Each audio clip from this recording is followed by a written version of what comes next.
Welcome to Jesus Live, Week 5. Today is Thursday, March 14, 2020.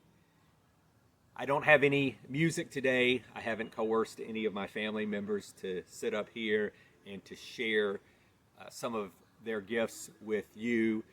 My youngest son, Eli, is filming this, and so thank you, Eli, for offering your great talent of camera work to this. But it's just me talking today. Reading Scripture, reflecting on Scripture, asking a few questions, and sharing a few struggles I have with what I'll say today. I'm going back to an early Easter morning Scripture, and then reading a few verses beyond that. So today we're looking at the Gospel of Matthew, chapter 28, beginning with verse 1. We begin by lighting the Christ candle, to remind us that the Spirit of the risen Jesus is with us. Hear these words from Matthew 28. After the Sabbath, as the first day of the week was dawning, Mary Magdalene and the other Mary went to see the tomb. And suddenly there was a great earthquake, for an angel of the Lord, descending from heaven, came and rolled back the stone and sat on it. His appearance was like lightning, and his clothing white as snow. For fear of him, the guards shook and became like dead men. But the angel said to the women, "Do not be afraid. I know that you are looking for Jesus who was crucified. He is not here, for he has been raised as he has said. Come, see the place where he lay. Then go quickly and tell his disciples, he has been raised from the dead. And indeed, he is going ahead of you to Galilee. There you will see him. This is my message for you." So they left the tomb quickly with fear and great joy, and ran to tell the disciples. Suddenly Jesus met them and said, "Greetings." And they came to him, took hold of his feet, and worshipped him. Then Jesus said to them, "Do not be afraid. Go and tell my brothers to go to Galilee. There they will see me." While they were going, some of the guard went into the city and told the chief priests everything that had happened. After the priests had assembled with the elders, they devised a plan to give a large sum of money to the soldiers, telling them, "You must say, his disciples came by night and stole him away while we were asleep. If this comes to the governor's ears, we will satisfy him and keep you out of trouble." So they took the money and did as they were directed. And this story is still told among the Jews to this day. This is the word of the Lord. Thanks be to God. So the first concern I want to share about interpreting this passage of Scripture is that we should not interpret this through a lens of anti-Semitism or in any way to justify anti-Semitism. When the Scripture refers to the chief priests, and then later on, when it talks about this story still being told among the Jews to this day, we should not be thinking about this in terms of Jewish culture, Jewish religion, Jewish identity in any particular way. We remember Jesus and his disciples, the women at the tomb. They were all Jewish. They observed Jewish religion. They were culturally Jewish. They were racially Jewish. And so it is better to interpret this, I think, in terms of the religious establishment, the religious status quo. If you want to know how to apply that to today, well, you're looking at a representative of the religious establishment. You're looking at a preacher, a pastor, someone who in some ways maintains the religious status quo and the religious institution. So if we're thinking about it, we want to think about it in terms of any kind of religious establishment. And so what does that mean?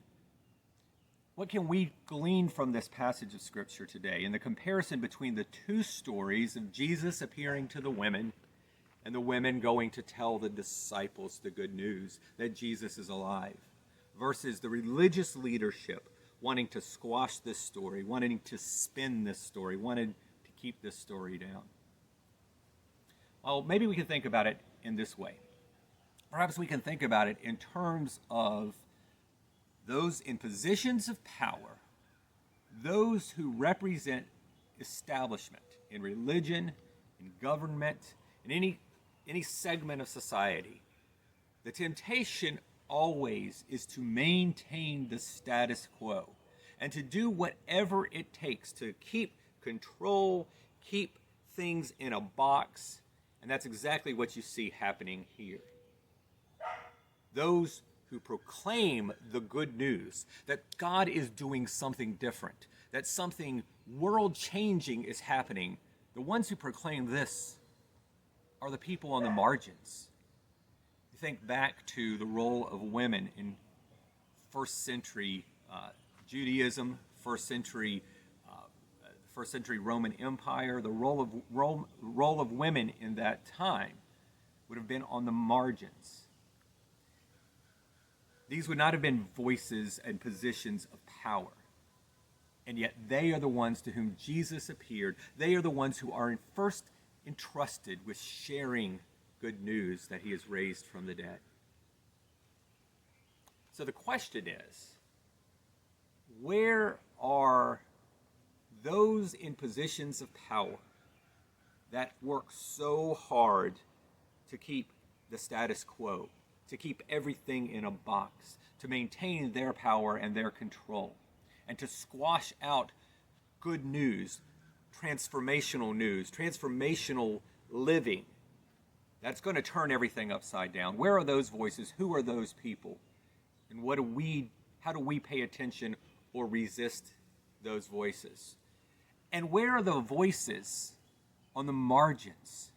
Those people that don't seem to have power or position or authority.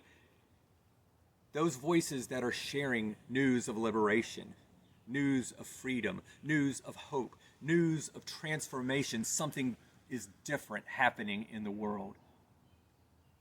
Where is that happening today? Now here's a concern that I have, another concern that I have in applying this.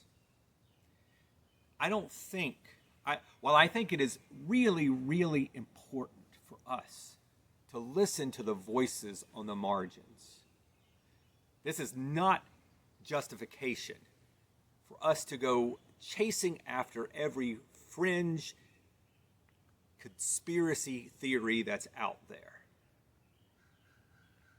Nor is it a license to ignore good expert advice from people who have devoted life and thought and research into fields of science, medicine, history, religion, whatever their areas of expertise and devotion.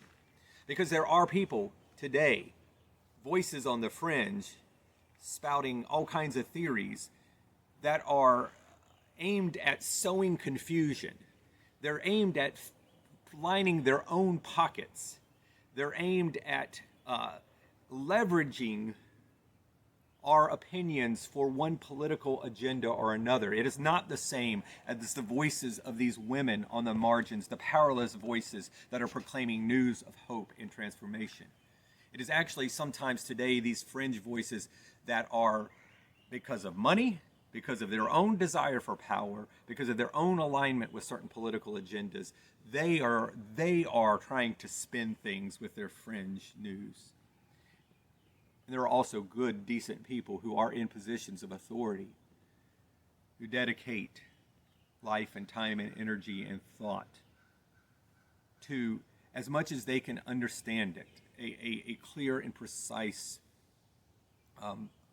reflection of the world around them. And so, what does that mean for us as we try to navigate the world of voices today? And how do we listen to the voices of those in authority? And how do we listen to the voices of those on the margins? I can't give you one simple answer. I can tell you that it takes faith, that it takes discernment, that it takes wisdom and patience. But how all of those things are kind of abstract until we put it into practice in our own lives. So it's hard work. It's work that I struggle with on a daily basis. What I would say is, as much as we can, quote unquote, test the spirits around us, when we hear something that's different, when we hear something from the margins, is it a word of good news? Is it a word that speaks to love and hope and faith and justice? Or is it something that sows confusion and distrust? And if we listen to positions of authority, are those words that are trying to speak clearly and describe the world as best as we can understand it and promote the common good? Or are these words that are sowing distrust and confusion and division? I don't have clear answers for this. So what I can tell you as we journey together is to keep your ears and your eyes open to the voices of the powerless, the voices of those on the margin, the voices that don't often get heard, and listen for where they speak words of good news, words of hope, words of transformation that turn our lives and our world upside down for good, for peace, for justice, for love. May God bless you, and may you continue to stay well.